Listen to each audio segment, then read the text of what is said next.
moment happened the guide everything was going well before the picture ya Alicia achidoti mumboona achigochimba nadistant kani kuno zvine akunya kuhamba kuri azvipfisisi zvina kuzvena kani kunya kuhamba uri maybe una zvithu zvaitika between Rootkid and Alicia, and then Distant was supposed to choose Kongwan. But I feel like as soon as Mara don't know, yes, they are far as only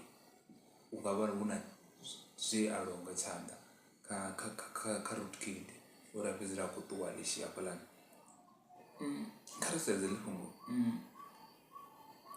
maybe the way that Alicia now Distant by one guy. Or one no surface between Rootkid and Alicia because of or one no andana between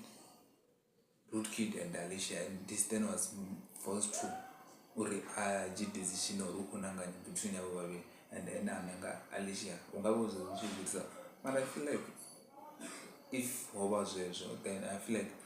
it possible because of now wache naye kungona but ungaboita nchine chingaba chose uri balwatu babili basiri kana Rootkid omwata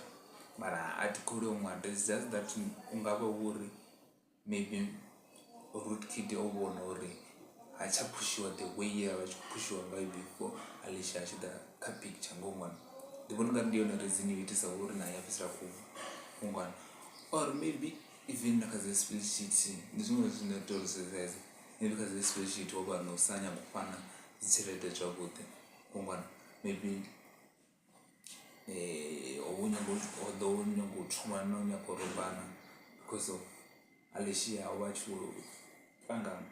mapungo ka this time kungwana mara nazo ndizo I feel like if this time otendo control Alicia or aluza test ngaro Rootkid ndiwona ngaro o the back step by no kungwana also elapenda Rootkid o push up blind or a piece yesoko mara swedi the kwamba zomzuru kwamba ngo horuda Rootkid Alicia so Rootkid ya planika sitempa zisechimbranga ngona. So I feel like